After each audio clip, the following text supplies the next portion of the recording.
E já convido vocês para abrir a preciosa palavra de Deus em Lucas capítulo 23.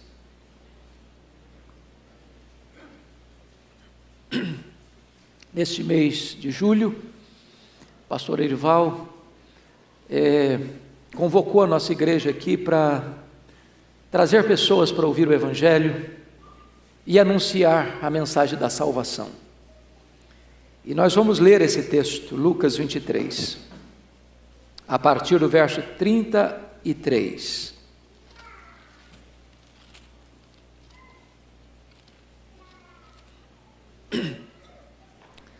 Lucas 23, 33 a 43. Está escrito assim: Quando chegaram ao lugar chamado Calvário, ali o crucificaram, bem como aos malfeitores, um à direita, outro à esquerda. Contudo, Jesus dizia: Pai, perdoa-lhes, porque não sabem o que fazem. E então, repartindo as vestes dele, lançaram sortes. O povo estava ali e a tudo observava. Também as autoridades zombavam e diziam: salvou os outros, a si mesmo se salve, se é de fato o Cristo de Deus, o escolhido. Igualmente os soldados o escarneciam e, aproximando-se, trouxeram-lhe vinagre, dizendo: se tu és o rei dos judeus, salva-te a ti mesmo. Também sobre ele estava esta epígrafe, em letras gregas, romanas e hebraicas: este é o rei dos judeus. Um dos malfeitores crucificados blasfemava contra ele, dizendo: não és tu o Cristo? Salva-te a ti mesmo e a nós também. Respondendo-lhe, porém, o outro repreendeu-o, dizendo: nem ao menos temes a Deus, estando sob igual sentença? Nós, na verdade, com justiça, porque recebemos o castigo que os nossos atos merecem, mas este nenhum mal fez. E acrescentou: Jesus, lembra-te de mim quando vieres no teu reino. Jesus lhe respondeu: em verdade te digo que hoje estarás comigo no paraíso. Amém.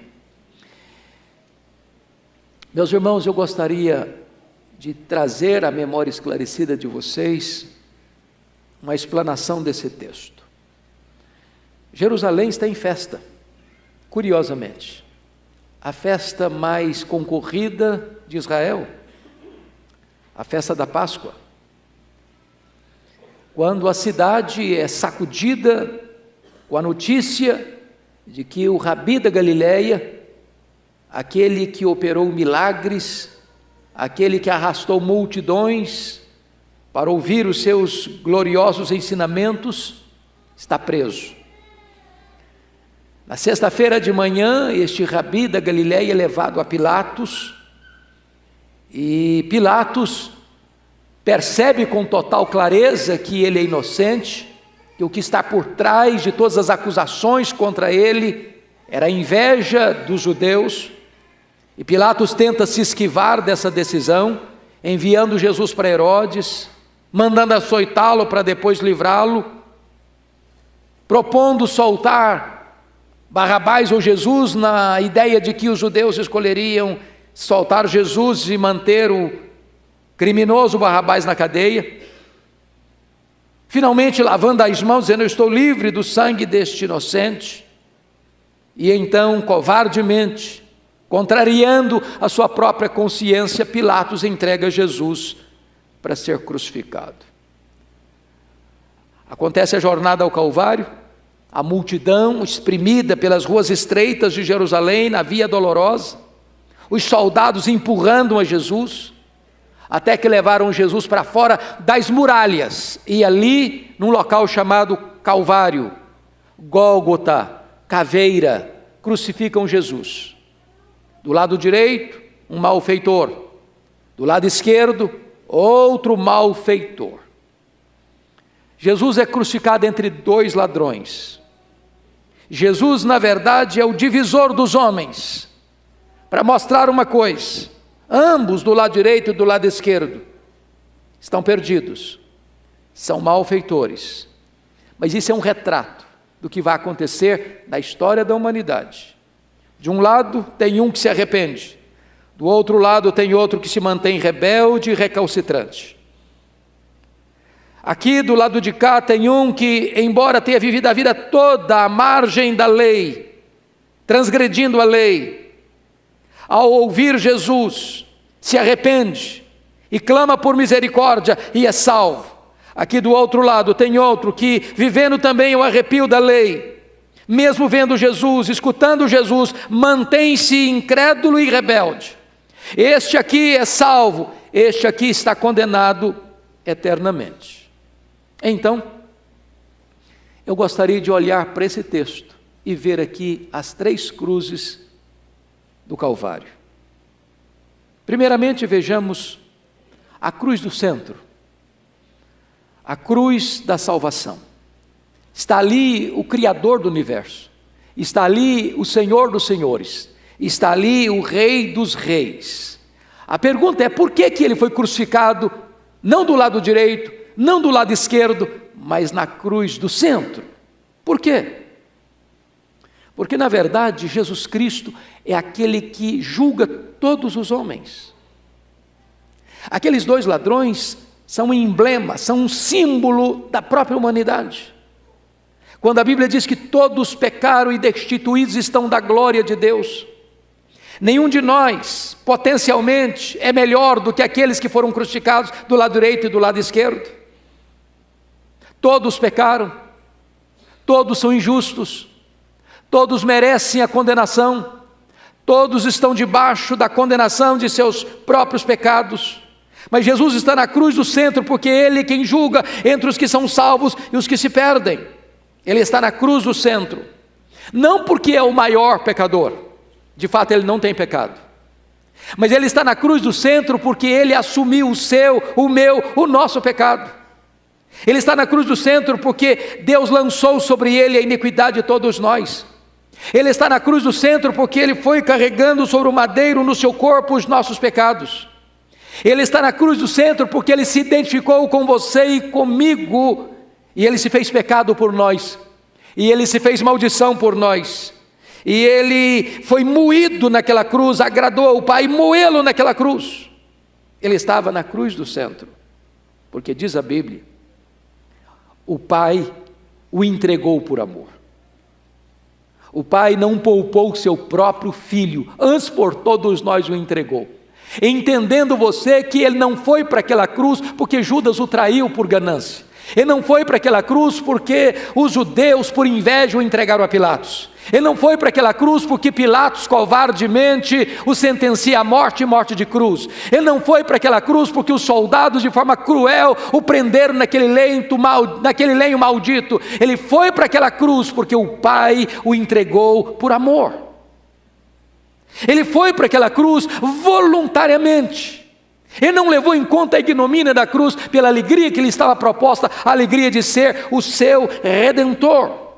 Ali na cruz do centro, Ele vai como bom pastor que dá a vida pelas suas ovelhas. Ele vai para aquela cruz do centro, porque ali está o palco mais vívido do amor de Deus por você, da justiça de Deus, que pune no seu Filho os meus, os seus e os nossos pecados. E agora eu quero dizer a você, que Jesus Cristo, hoje, como naquele dia, é a única esperança de você ser perdoado e de você ser salvo. Por você mesmo, você não pode se salvar. Pelas suas obras, você não pode se salvar. Pela sua religiosidade, você não pode se salvar. Pelos seus atributos morais, você não pode se salvar. Por isso, você precisa olhar para Jesus. Foi Ele que levou na cruz os seus pecados. E se você se arrepender e nele crer, você terá a vida eterna. Mas eu convido você agora para olhar para a cruz da esquerda. Apesar de ser um pecador condenado à morte, aquele que estava à esquerda de Jesus rejeitou-o e rejeitou-o na hora da morte. Confira comigo, versículo 39. Um dos malfeitores crucificados blasfemava contra ele, dizendo: não és tu o Cristo? Salva-te a ti mesmo e a nós também. Irmãos, não há nada mais perigoso do que alguém ouvir e ver. e apesar disso, rejeitar. E rejeitar na última hora. E rejeitar na 1/10 hora. E rejeitar na última volta do ponteiro da vida. E rejeitar quando não tem mais chance de novas oportunidades. Foi isso que esse ladrão da esquerda fez. Ele estava perto de Jesus, mas ele perdeu sua última oportunidade. Ele ouviu Jesus, ele viu Jesus, ele estava sob as mesmas circunstâncias do outro que se arrepende e crê, e não obstante, rejeita Cristo. Então eu quero alertar a você. Talvez você esteja perto de Jesus. Talvez você tenha testemunho do Evangelho dentro da sua casa. Talvez você tenha escutado a leitura da palavra de Deus dentro do seu lar. Talvez você tenha até frequentado esta igreja há meses e você tenha escutado aqui o Evangelho da Graça. Talvez você tenha sido cercado de muitos cuidados da providência generosa de Deus e hoje ainda você rejeita, e ainda você recusa, e ainda você endurece o seu coração. Cuidado, porque pode ser esta a sua última oportunidade. Prestem bem atenção. Esse ladrão da esquerda está orando. Ele está orando, mas estava perdido, porque não abriu seu coração. Ele se dirige a Jesus nesses termos: não és tu Cristo? Salva-te a ti mesmo e a nós também. Ele está se dirigindo a Cristo. Quantas pessoas que reconhecem que Cristo é real, quantas pessoas que até endereçam seus pedidos a Ele, quantas pessoas que até apelam para Ele, mas estão perdidas. Por quê? Por que estão perdidas? Porque elas, na verdade, querem ser salvas do seu próprio jeito, da sua própria maneira. Ele está fazendo um pedido para Jesus se salvar da cruz, para Jesus se livrar da cruz, para Jesus não continuar naquela cruz, para Jesus descer daquela cruz, para Jesus evitar a sua morte e para Jesus livrá-lo também daquela morte física imediata e iminente. Mas esse é um pedido louco, esse é um pedido insensato, este é um pedido que vai na contramão de todo o projeto redentor de Deus, porque se Jesus descesse daquela cruz, nós desceríamos ao inferno. Se Jesus não suportasse naquela cruz a santa ira de Deus que devia cair sobre a sua cabeça, nós estaríamos condenados irremediavelmente. O que esse ladrão da esquerda está pedindo é uma salvação pelas obras, é uma salvação pelos méritos, é uma salvação humanista, é uma salvação que não passa pelo Calvário, é uma salvação que não passa pela cruz, é uma salvação que não passa pelo sangue remidor do Cordeiro, é uma salvação que não passa pela graça de Deus. E há muitas pessoas hoje, irmãos, que querem ser salvas, mas salvas do seu jeito. Salva pelos seus méritos, salva pelas suas obras, salva pelos seus merecimentos, salva pelos seus predicados morais, salva pelos seus atributos religiosos, e por este caminho não há salvação. Por isso esse homem perde a sua última oportunidade. Eu não sei qual é a história de vida de cada um aqui, mas quem sabe você nasceu num berço evangélico. Quem sabe você cresceu numa igreja cristã. Quem sabe você tem ouvido o Evangelho há anos, mas ainda você não se rendeu. Você ainda não se arrependeu. Você ainda não entregou o seu coração para Jesus. Você ainda está centrado em você mesmo, querendo a salvação do seu jeito, do seu modo. Eu alerto a você, cuidado com isso.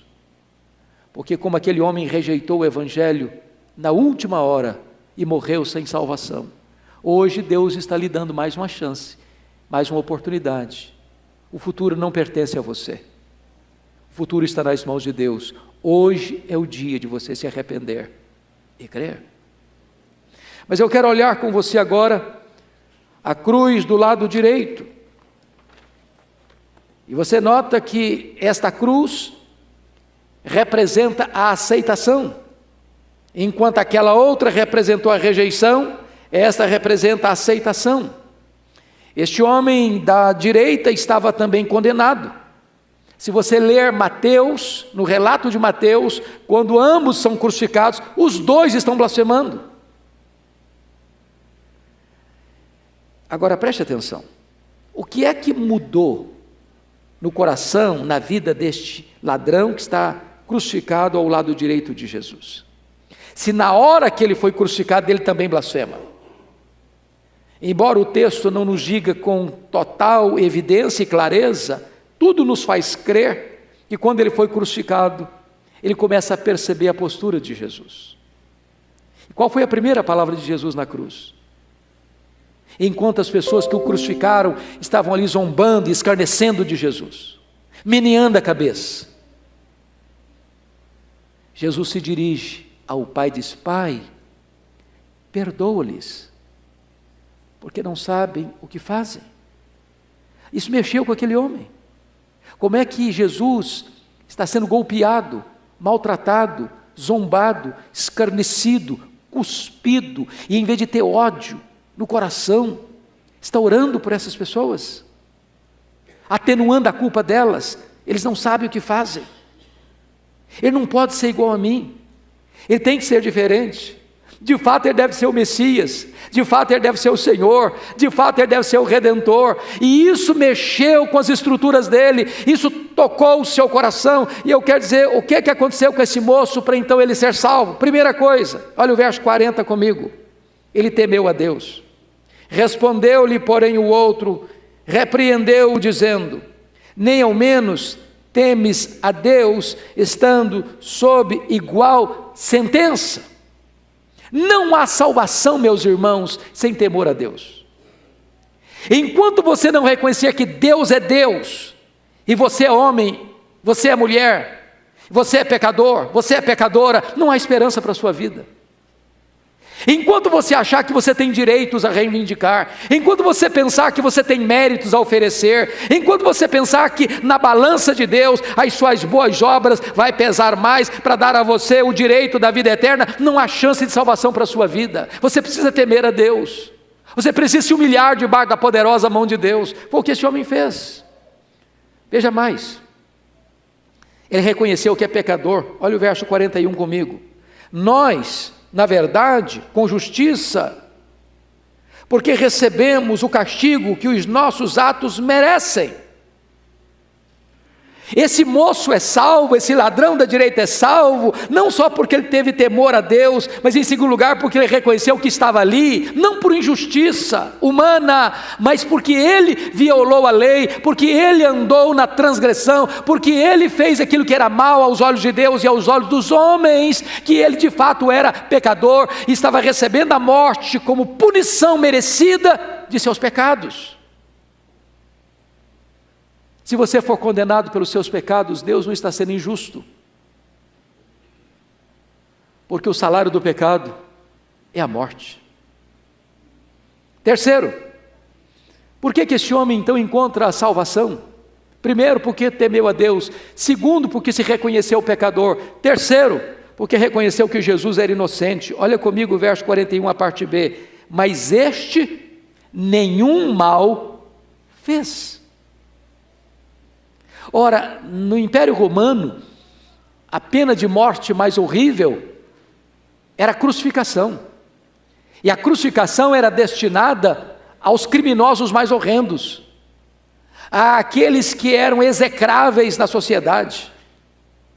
E aquele homem está crucificado e diz: não, eu estou crucificado aqui porque eu mereço estar aqui, eu pequei, eu errei, eu transgredi, a minha vida não foi certa, eu vivi à margem da lei, eu fui um transtorno para a sociedade, eu vivi de uma maneira irregular. Mas este aqui, que está na cruz do centro, ele não fez mal nenhum, ele não está aqui por causa dos seus próprios pecados, ele está aqui porque está assumindo o nosso lugar.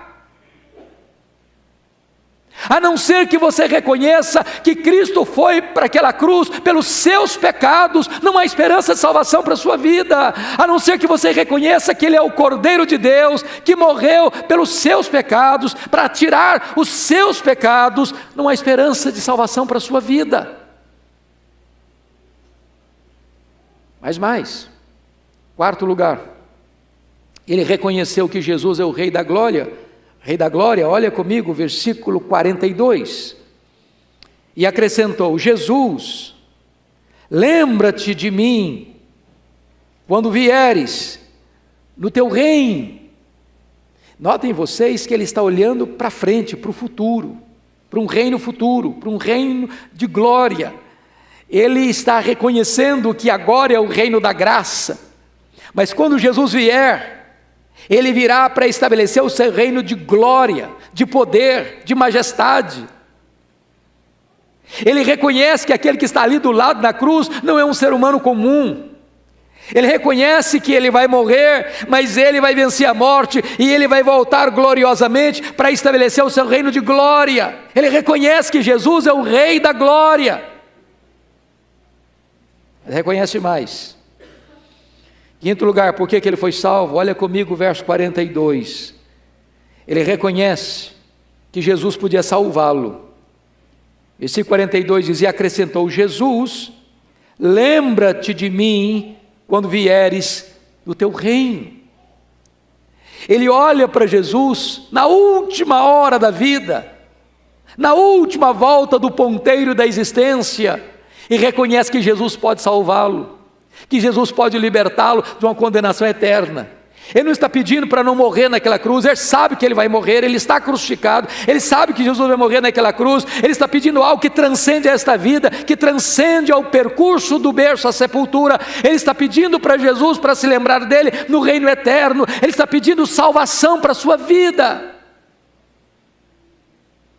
E eu posso garantir a você, você pode ter o melhor desta terra, você pode ter saúde, você pode ter dinheiro, você pode ter família, você pode ter amigos, você pode ter conquistas, você pode ter sucesso, você pode ter todas as glórias que este mundo pode oferecer para você. Se você ainda não tem vida eterna, a sua vida não encontrou o verdadeiro sentido e propósito da sua existência.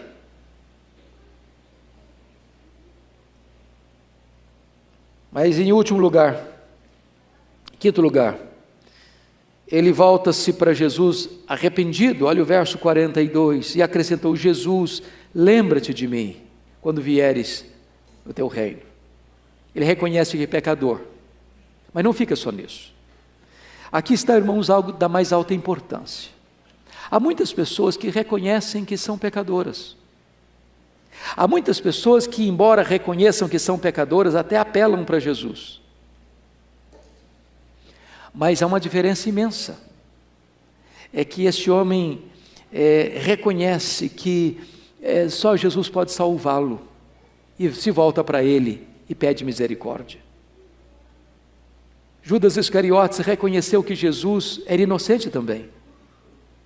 Judas Iscariotes também ficou muito triste por causa dos seus pecados, mas ele não completou o ciclo do arrependimento, ele não se voltou para Jesus. Não basta você saber que você é pecador, não basta você saber que Jesus salva, é necessário que você se volte para Ele, que você corra para os braços dEle, que você se arrependa dos seus pecados, que você entregue o seu coração para Ele, que você receba dEle a vida eterna. E eu quero concluir fazendo aqui 3 aplicações. Primeiro, a salvação, meus irmãos, não é pelas obras, é pela graça. Porque se fosse pelas obras, esse homem jamais poderia ser salvo. Ele era um ladrão. Ele vivera a vida toda dele na marginalidade. É isso que muita gente não entende o Evangelho. Algumas pessoas, mas como assim? Mas como assim? Uma pessoa que viveu a vida inteira no erro, quer dizer que se arrepender na hora final, no leito da enfermidade, no leito de morte, ele é salvo? Sim, ele é salvo. E esse aqui que viveu como um bom cidadão, um bom religioso, um bom pai, um bom filho, um bom marido, um bom trabalhador, um bom empresário, um bom patrão, um bom empregado, um bom cidadão, e ele não se arrependeu e creu, ele está perdido? Está perdido. Salvação não é pela obra, salvação é pela graça. Salvação não é por aquilo que você faz para Deus, salvação é por aquilo que Deus fez por você em Cristo Jesus. Então é hora de você se arrepender, porque a salvação não é pelas obras. Segunda aplicação, a salvação não só é pela graça, mas a salvação é imediata. Olha o versículo 43 comigo: em verdade te digo que hoje estarás comigo no paraíso. Hoje. Como assim hoje? É que Jesus foi crucificado às 9 horas da manhã. Jesus rendeu o seu espírito ao Pai às 3 horas da tarde. E no momento em que ele rendeu o seu espírito ao Pai, ele entrou na glória. Seu corpo foi sepultado, mas o seu espírito ele entregou para o Pai. Pai, nas tuas mãos eu entrego o meu espírito. E naquele exato momento que aquele ladrão da direita, arrependido, morreu, imediatamente ele entrou com Jesus no paraíso. Sabe o que significa isso? No momento em que você crê no Senhor Jesus, você já está salvo.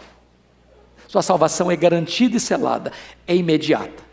Jesus não disse, olha, em verdade te digo, que se tu passares pelo purgatório e sofreres 100.000 anos, ou 10.000 anos, ou 1 ano, ou 1 mês, e purgar os seus pecados, então você entra no paraíso. Jesus não disse isso para ele.